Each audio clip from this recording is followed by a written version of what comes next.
Hello, hello, hello everyone, and welcome back to another Fallout 76 Weapon Spotlight, where today we are going to take out one of the more desirable weapons in the game. It's an anti-armor Fissure. We're going to see how it does and see how it holds up. The Fissure is absolutely one of the most popular weapons in Fallout 76 for stealth commando builds. We're going to take it out with a full health stealth commando build today and just see how good this weapon can be. All right, let's get it started. As always, what I'm going to do here is start out by going over the weapon and my build. I'll put timestamps in the description, so for those of you who want to see that information, it's right here for you. For those who would rather skip right ahead to the action, you can go ahead and do that too. And remember, if you like videos like this, go ahead and subscribe, hit the like button, leave a comment, and if you want to get updates on everything I upload, go ahead and follow me on Twitter at FistyMcRib. All right, let's get into it. Let's start with a look at the weapon. And here it is. We've got a Fissure with the anti-armor effect, so we're going to ignore half of our target's armor. We've got 10% damage while aiming and +1 perception. Now, I am primarily a VATS build, so we're not going to get a whole lot out of the 10% damage while aiming, which I think is fine. It kind of gives us a chance to kind of see what the anti-armor effect does in and of itself. The weapon also has extra perception, so that should help with VATS accuracy a bit, but it's not going to be that noticeable. Now, it is important to note that the anti-armor effect and the tank killer perk do sort of stack, so it's not one right on top of the other. The tank killer is going to ignore 36% of your target's armor, if I remember that correctly, and then anti-armor is going to ignore the half of what's left, or maybe I have that backwards and anti-armor comes first and then tank killer. Either way, it's roughly the same thing. So it's not like you're not ignoring 86% of the armor, you're ignoring half and then 36% of what's left. It's still pretty significant though, so it's worth running both.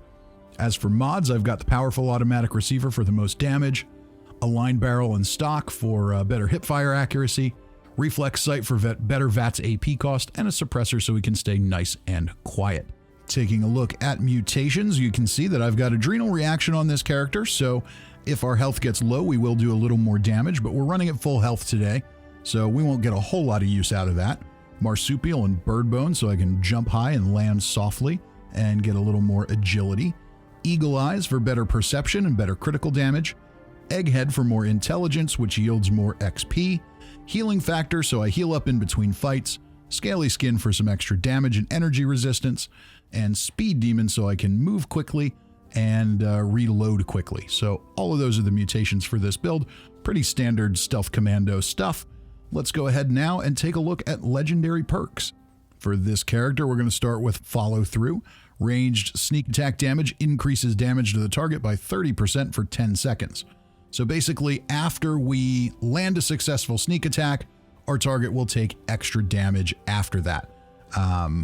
For your regular old targets that go down in 1 or 2 shots, not really a factor. But for your bigger things like the Behemoth and the Scorchbeast, that'll pay off a little bit for us. After that, we've got What Rads. This is a full health build, so I don't need to gate my health with radiation. So a little bit of Rad Resist and Rad Restoration is helpful there to keep my health topped up. So I'm a big fan of that one for full health builds. Next up, we've got Legendary Strength. Now, one of the trade-offs here, because it's not low health, I don't have unyielding armor, I don't have Radicool, so I am lacking in strength a little bit, so a little bit more in that category is not a bad thing to have. Over time, I'll build that card up so I can take some more weight reduction perks there and make this character a little more convenient to use. We follow that up with Legendary Luck, which I use to take extra VATS critical perks. As time goes on, I will max this card out and switch points in other categories. This is a little bit of a work in progress build. Ammo factory, of course, so we can produce more ammo. Once again, as I always say, the most efficient way is to put it on one character and move things around so you don't have to have it on every one of your characters, but I am way too lazy for that. So I've got ammo factory on all of mine. Ain't nobody got time to be swapping things around like that. So that's my attitude anyway. And then lastly, we have taking one for the team. With this one, it's kind of like follow through in that enemies take 20% more damage after they attack you if you're on a team. Today, I'm not going to be on a team, so that's not really a factor. Plus, this is a stealth build, so hopefully we're not getting hit very often to begin with. But I run, sometimes with this character, I'll run a Tesla rifle or something where I go in fast and loud and take hits, and that enables me to do a little more damage. Let's take a look now at the special build and regular perks. We start off with strength at 3 because of that legendary strength perk. I've got Bandolier to keep my ammo weight down, Traveling Pharmacy to reduce the weight of some chems and aid items. As I level up that legendary perk, I'll get a little more in that category as well. Perception, we've got Ground Pounder and Tank Killer maxed out. That's going to give us nice fast reloads, tight hipfire accuracy, and of course all the benefits of the armor penetration from Tank Killer. Then we've got Commando, Expert Commando, and Master Commando, almost entirely maxed out. I opted to do only 2 points in Master Commando so that I can still run 1 in Concentrated Fire to target weak points. That's what at least for me, that's what I want to do with the VATS build to make sure that I get the most out of that. Under Endurance, I've only got 2 points there. We've got 2 in Revenant so that if I get revived, I do extra damage. Not going to be much of a factor today. In my Bloodied Stealth Commando builds, I'll run Radical there so that I can have more carry weight, but this is a full health build, so not a factor there. Under Charisma, we've got 3 points in Tenderizer. So here again, target takes more damage after we attack. Again, maybe a little more useful on your bigger, tankier targets than your run-of-the-mill enemies, but I figured it was either that or Lone Wanderer, and with a stealth build, why not take a little extra damage? Under Intelligence, we've got Scrapper and Gunsmith. I don't like fixing things. I don't like farming for things, so making my weapons last as long as possible makes me very happy. And Scrapper for more steel, which helps with ammo. And because this is not a low health build, no need for Nerd Rage. Under Agility, I've got Sneak maxed out. Remember, no unyielding armor here, so we do need that sneak perk to be pretty strong. Escape Artist, so if we do get in trouble, we can run away and get back to cover. Adrenaline, so that as we take on big mobs, we do more damage. Gunfu to automatically swap between targets and do more damage on each swap. And finally, Covert Operative, so that we do more damage with our sneak attacks. We got to take advantage of that stuff here because we don't have low health to fall back on. Under Luck, we've got Bloody Mess for extra damage, Class Freak and Starched Genes so we can keep our mutations and reduce their negative effects. 4-Leaf Clover I have maxed out here so that I can refill my critical meter. I've got a good chance to refill that on every hit. Combining that with High Luck in the build, we get a lot of chances at VATS criticals. And then we have better criticals, so those are even more powerful. And then Psychopath, any kill in VATS gives me a chance to refill my critical meter. So on top of the hits in VATS giving me that chance, I also get that chance with kills in VATS. There's a number of ways you can kind of manipulate those VATS critical perks to your advantage. So mix and match, do it how you like. You're probably going to end up roughly in the same place. But I got to take advantage of some extra ones in this build because I don't have Serendipity. Serendipity doesn't make a ton of sense if you're not running at low health all the time, which I'm not, at least in this case. So enough with all that. Let's jump into the action at the Whitespring. All right, here we go. We get nice and stealthy and make our way inside. I am expecting this to be pretty easy breezy run. Target some heads here. Well, we needed 2 shots on that one, but I think as adrenaline builds up, we'll be okay there. Let's just see how we do. So far, so good. Yeah, it looks like 2 shots on the level 75s. I can live with that. You know, we're not getting a huge benefit from anti-armor here because ghouls really don't have a lot of armor. They don't have much damage resistance, so there's not, we're not really getting anything out of the legendary perk there.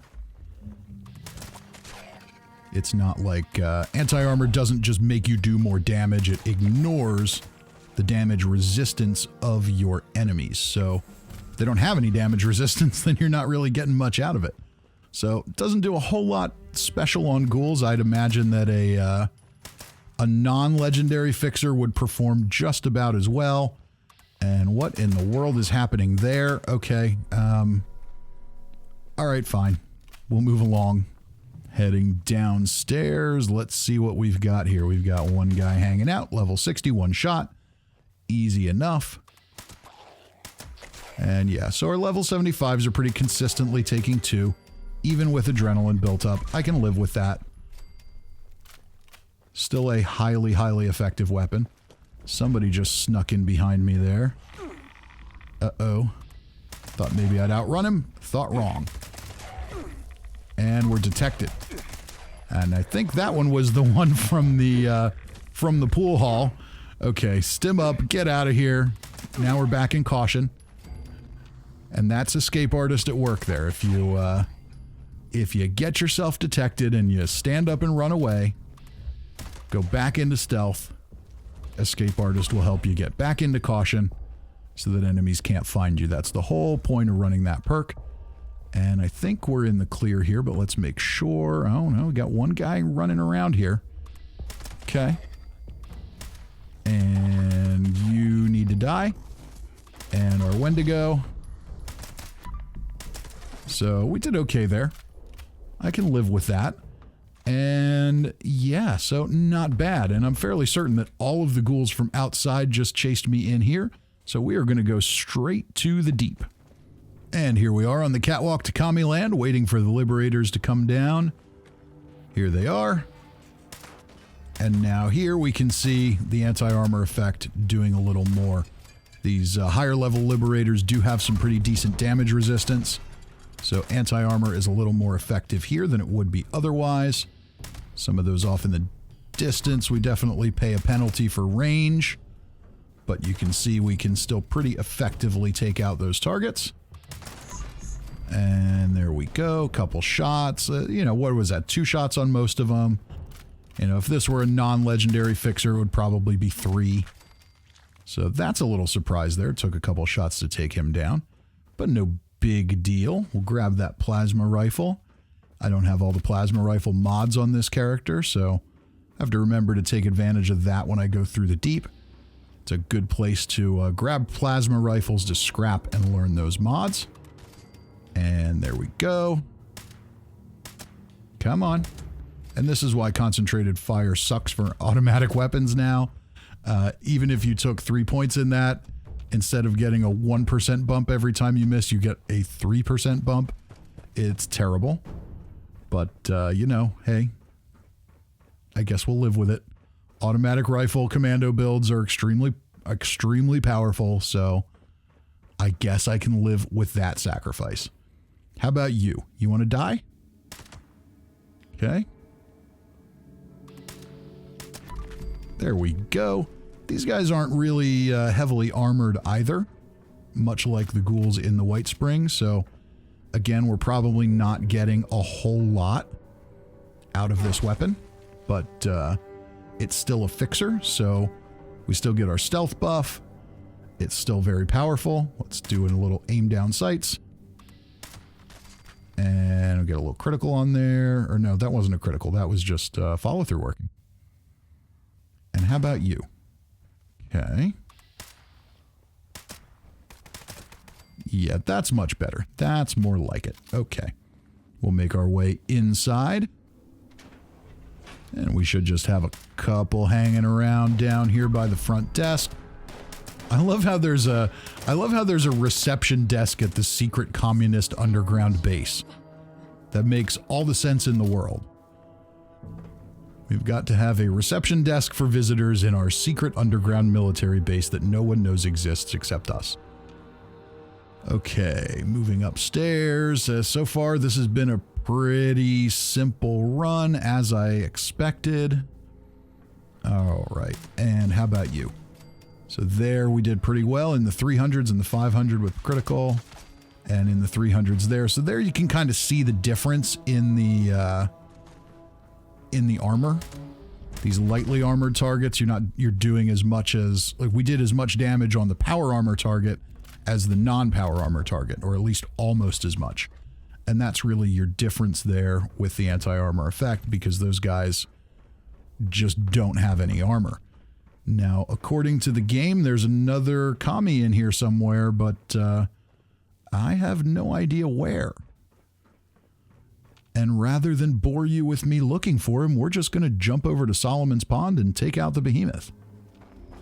All right, so the plan here is to land one sneak attack and then give it a second to process. And then we should be able to do extra damage using the follow-through perk and take this guy out pretty efficiently. Let's see how it goes. All right, we landed our regular sneak, and here we've got some more.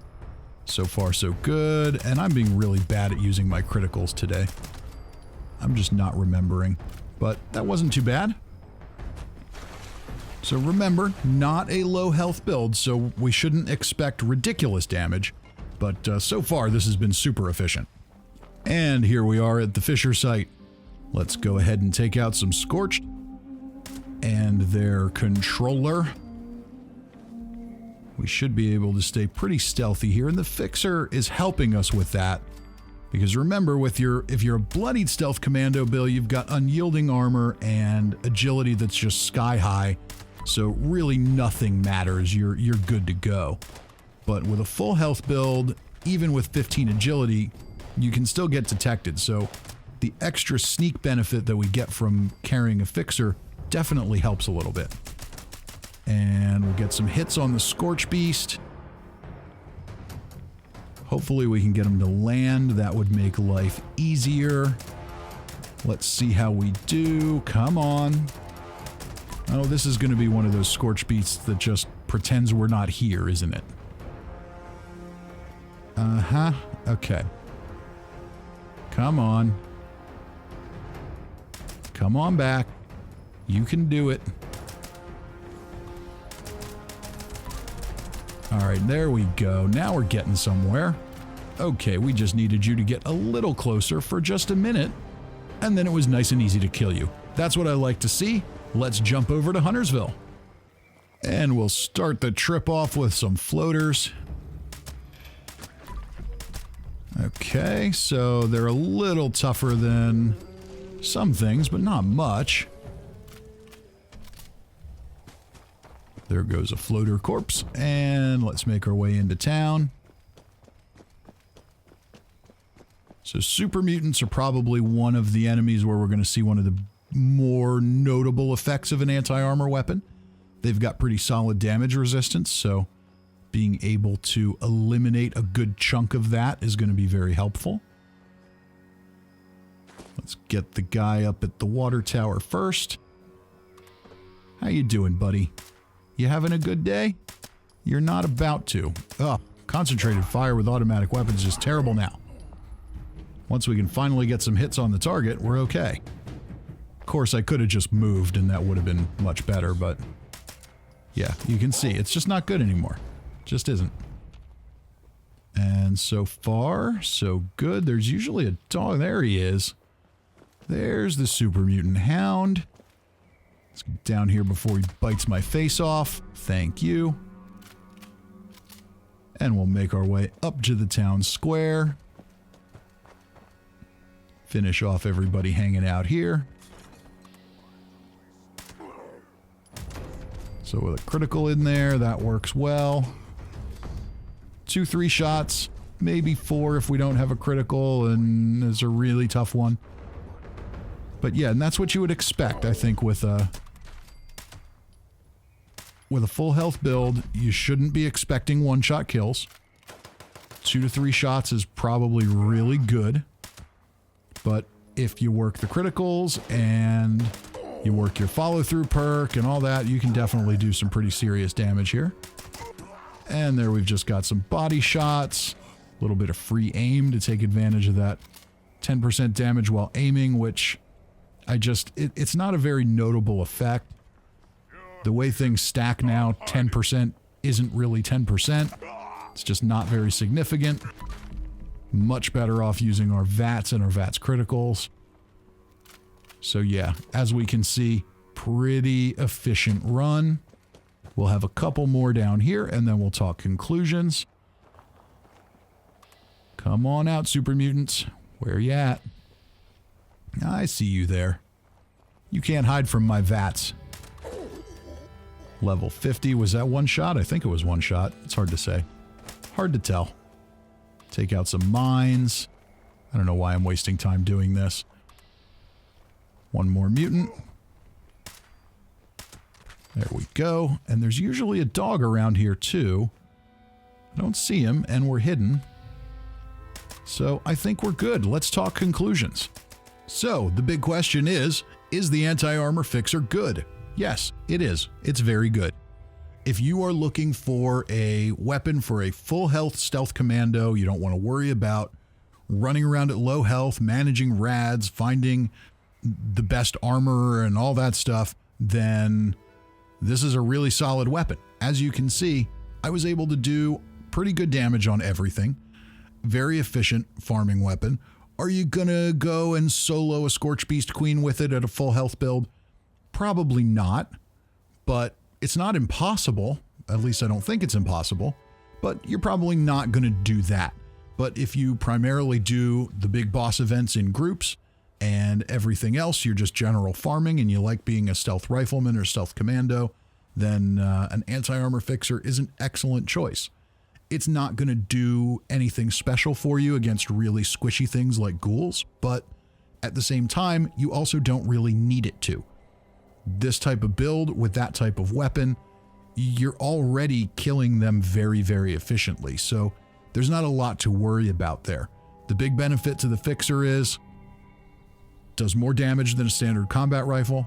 You get an extra little sneak perk, which is really good if you're running full health, because again, like we talked about, you don't get the stealth benefits of all that unyielding armor, so that can be very beneficial for you. Other than that, it's just a solid weapon all around. As we saw, very efficient, very easy to handle everything. I don't think anybody's going to have an issue with this weapon at full health. Great choice for that. Even if you find one with just 1 star on it, you'll do really well. And I think that kind of wraps it up. I don't think anybody was expecting anything other than a really easy breezy run with this weapon, and that's exactly what we got. So with all that said, thank you all for watching. This is going to bring us to the end of this weapon video. Remember, if you enjoyed it, go ahead and subscribe, hit the like button, leave a comment, and if you want to make sure you know when all my stuff is coming out, follow me on Twitter. I always post everything there, along with some other stuff. And yeah, that's about it. So yeah, thanks again for watching. Have a great night or great day, depending on what time it is when you're watching this. I hope I see you next time. Till then, I'm Fisty McRib.